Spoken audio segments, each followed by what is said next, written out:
Aí tu percebe que eu tenho péssimo hábito, Luiz, de ler as coisas.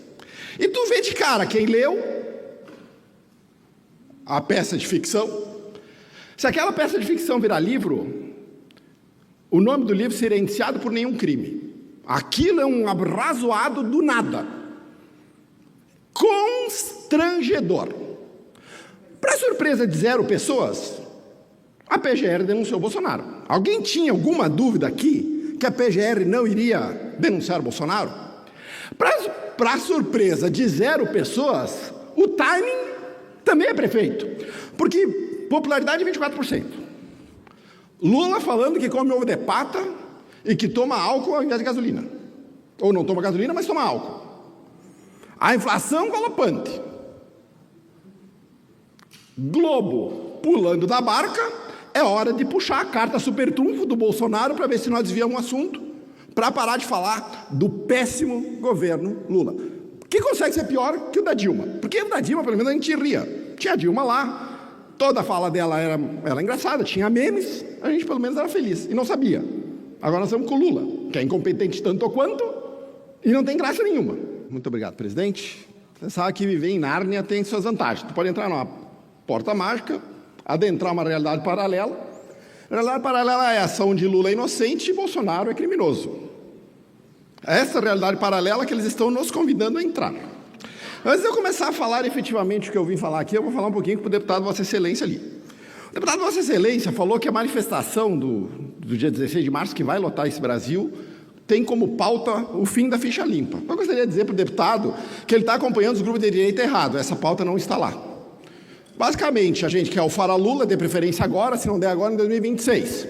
E também queremos anistia aos reféns de 8 de janeiro, que, segundo o deputado, só tem 156 presos. Um preso inocente já seria violação de direitos humanos, um escândalo. 156 é pouco para ele. Tem mais 650 a ser julgados. É pouco, né? É porque não é parente dele que está na cadeia. Não é mãe dele, não é tia dele. Aí tu percebe que eu tenho péssimo hábito, Luiz, de ler as coisas. E tu vê de cara quem leu a peça de ficção. Se aquela peça de ficção virar livro, o nome do livro seria Indiciado por Nenhum Crime. Aquilo é um arrazoado do nada. Constrangedor. Para surpresa de 0 pessoas, a PGR denunciou Bolsonaro. Alguém tinha alguma dúvida aqui que a PGR não iria denunciar Bolsonaro? Para surpresa de 0 pessoas, o timing também é perfeito. Porque popularidade 24%. Lula falando que come ovo de pata e que toma álcool ao invés de gasolina. Ou não toma gasolina, mas toma álcool. A inflação galopante. Globo pulando da barca. É hora de puxar a carta super trunfo do Bolsonaro para ver se nós desviamos um assunto, para parar de falar do péssimo governo Lula. Que consegue ser pior que o da Dilma. Porque o da Dilma, pelo menos, a gente ria. Tinha a Dilma lá, toda a fala dela era engraçada, tinha memes, a gente pelo menos era feliz e não sabia. Agora nós estamos com o Lula, que é incompetente tanto quanto e não tem graça nenhuma.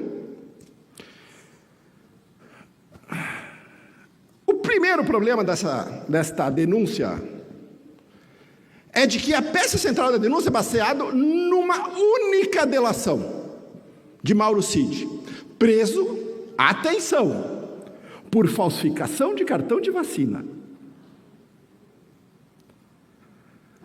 e coagido pela justiça a fazer a delação premiada sob pena de que, se não o fizesse, o pai e a própria esposa também poderiam ser indiciados. Ele confessou. O Lula teve delação premiada do Marcelo Odebrecht, do Léo Pinheiro, do Palocci, que o Toffoli anulou as penas hoje, do Delcy Amaral, do João e da Mônica Santana, os marqueteiros que confessaram o Caixa 2. Bolsonaro tem Mauro Cid. Bolsonaro é criminoso, Lula é inocente. Isso é Nárnia. Aquelas Aquelas 272 páginas de absoluto nada, tem uma série de truques ali. Um deles é um jogo de palavras. Por exemplo, dos indiciamentos, deixa eu achar aqui. Liderança de organização criminosa armada.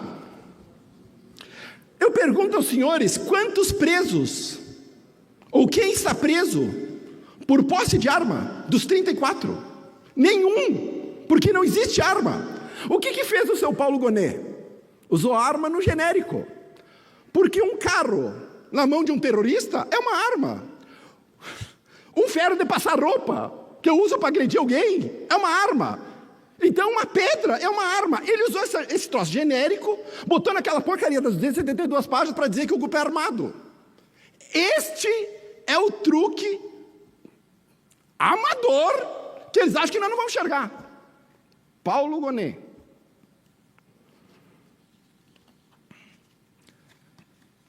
Começa a peça de ficção. Integraram de maneira livre, consciente e voluntária, o que obviamente me parece meio óbvio, uma organização criminosa constituída desde ao menos o dia 29 de junho de 2021, que aqui já vem um troço impressionante, que é a capacidade do Bolsonaro de profetizar que ele iria perder a eleição, portanto ele começou a fazer um plano 1 ano e 2 meses antes. Paulo Gonet resolve esse problema óbvio, dizendo que as pesquisas já indicavam que Bolsonaro iria perder. Portanto, Bolsonaro, acreditando nas pesquisas, que ninguém da direita acredita, resolveu dar um golpe um ano e meio antes. O senhor acredita nessa palhaçada? O senhor acredita nisso? Calma, piora. Operando até 8 de janeiro de 2023. Por que 8 de janeiro? Porque planejar qualquer coisa não é crime. Eu preciso ter um fato. Eu preciso ter um evento. E o evento, eu tenho que ligar Bolsonaro a 8 de janeiro. Você sabe o que o... Tempo de presidente, eu preciso. Concedido, deputado. Você sabe o que o Gonet escreveu sobre a organização criminosa e o 8 de janeiro? Que a organização e Bolsonaro deram apoio moral ao 8 de janeiro. Vou repetir, apoio moral. Eu estou em outro país. Apoio moral, que tipo de crime é esse? E outra, baseado em ilação e pressuposição. Não na realidade factual. Não existe coordenação, não existe um PIX para a organização, não existe nada. Existe a organização moral. Esse troço abstrato, tirado da cabeça do cara da PGR, escolhido a dedo por Alexandre de Moraes. Vocês acham que está ruim? Piora. Grande parte das 272 páginas é uma descrição dos discursos do Bolsonaro, das lives do Bolsonaro e das postagens do Bolsonaro. Nesses processos, nas lives, nos discursos, Bolsonaro simplesmente dá a sua opinião sobre as eleições e sobre as instituições. O que fez Paulo Gonet?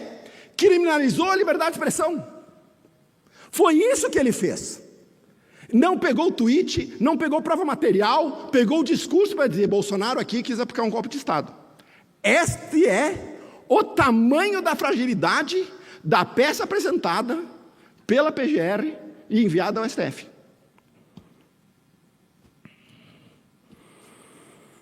Ele confunde deliberadamente liberdade de expressão com incitação à violência, que são completamente apartadas. Mas o Paulo Gonet faz isso o tempo todo, a todo momento.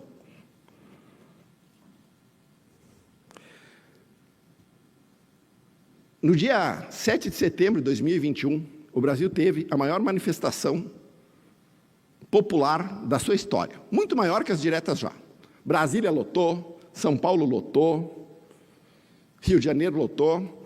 Uma das inelegibilidades do Bolsonaro é porque no dia 7 de setembro ele discursou para o povo. E aí veio o tal do abuso do poder político. Depois eu debato com quem quiser da esquerda sobre a ficha limpa. Abuso do poder político, a interpretação é dessa largura. A reunião que a deputada Sofia falou aqui com embaixadores, a presidenta Dilma também fez.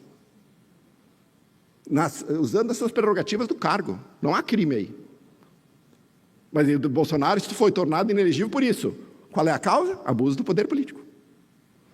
Maria Corina foi impedida de concorrer a presidente da Venezuela, só para nós fazer um paralelo de países que são similares na democracia, porque ela esqueceu de declarar na sua declaração de patrimônio vale-refeição. E aí o tribunal, a Controladoria Geral lá, pegou isso nela e impediram, por uma questão administrativa, de que ela concorresse. É exatamente a mesma estratégia que a esquerda usa hoje para deixar Bolsonaro inelegível. Sabe por quê? Porque não ganham no voto. Tem que fazer isso mesmo. Se quiserem continuar no poder, tem que tirar Bolsonaro de cena. Estão trabalhando para isso. Bolsonaro, inclusive, naquele dia das maiores manifestações da história, eu nunca vou me esquecer, os caminhoneiros pararam. No dia 9 de janeiro, eu chamo de Temer Day. O presidente Bolsonaro mandou chamar o Temer para pedir para o Temer ajudar ele a o que fazer, porque havia um conflito, o Brasil podia ser conflagrado. O Bolsonaro tinha o poder. Se ele dissesse para os caminhoneiros, nós vamos ficar um mês parado, nós ficávamos um mês parado. O Bolsonaro podia tocar fogo, ele não fez. Ele escreveu uma carta de pacificação. 17 de janeiro, depois da data mágica do Paulo Gonet, onde começou o plano de golpe. Eu sou comandante de exército, eu sou comandante e chefe do exército, eu tenho milhões de pessoas na rua, eu tenho os caminhoneiros me apoiando, parando o país. Aí eu desarmo tudo isso aqui para planejar um golpe que desprezo, que não conseguem executar o assassinato porque faltou um táxi. Vocês entendem como essa narrativa, ela não se sustenta para qualquer um que saiba somar Lé com Cré. Qualquer um que consiga dizer assim, não, isso aqui não tem sentido, isso aqui é uma obra de ficção. Se fosse um filme, tu ia dizer, isso aqui, uma vez eu chamava, é tochada. Isso aqui não tem como ser realidade. Mas na ficção do Paulo Gonet, é.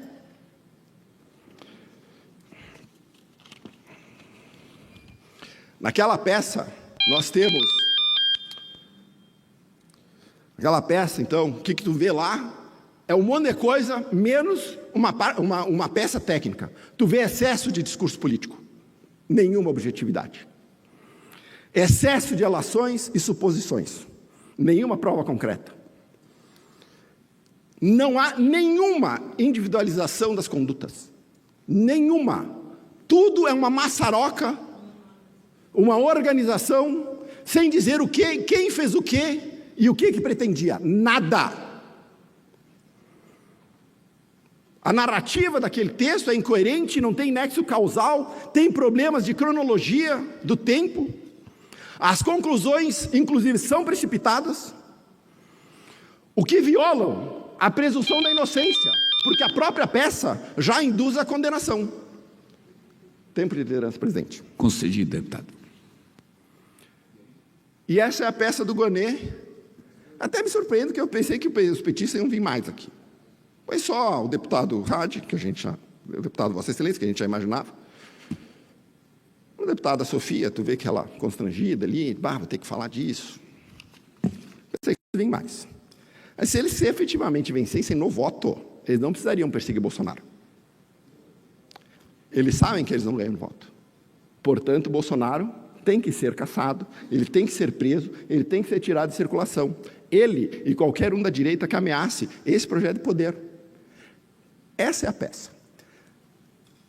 E é tão verdade que tem problema aqui, que o ministro Alexandre de Moraes rapidamente distribuiu a sessão de julgamento do Bolsonaro para a primeira turma, que é composta por ele, por Dino, por Zanin, por Fux e por Maria Lúcia. Carmen Lúcia. A tiazinha do Perdeu Mané, do Gloss, foi julgada no plenário com os 11. Bolsonaro na turma 1. Vocês sabem por quê? Vocês querem que eu diga? Esse é o Brasil da democracia relativa. Esse é o Brasil da perseguição política. Esse é o Brasil onde o livre direito de defesa sequer é respeitado. Esse é o Brasil onde o juiz é vítima, promotor, investigador, acusador e juiz. Esse é o Brasil onde nenhum daqueles que vão julgar o presidente Bolsonaro esconde o desejo de ver ele na cadeia. Em qualquer nação civilizada, o que é o contrário do que o ministro Barroso, o presidente do STF, prometeu de recivilizar o país, em qualquer nação civilizada, este indiciamento do Paulo Gonet estaria no lugar apropriado, na lata de lixo. Uma peça política tentando calar o líder da direita exatamente da mesma maneira que foi feito mundo afora, mas principalmente na vitrine da democracia relativa, que é a Venezuela. E esta é o nosso cenário. É isso que nós temos,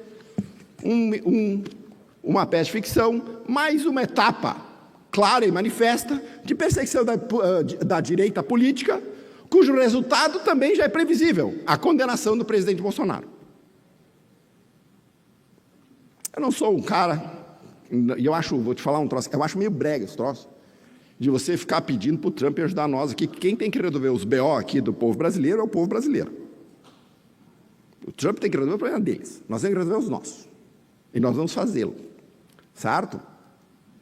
E nós começamos a fazer no dia 16/3, enchendo as ruas de 120 cidades para mostrar quem é a maioria nesse país e que nós não aceitamos mais essa quantidade de arbitrariedades que esse país está sofrendo.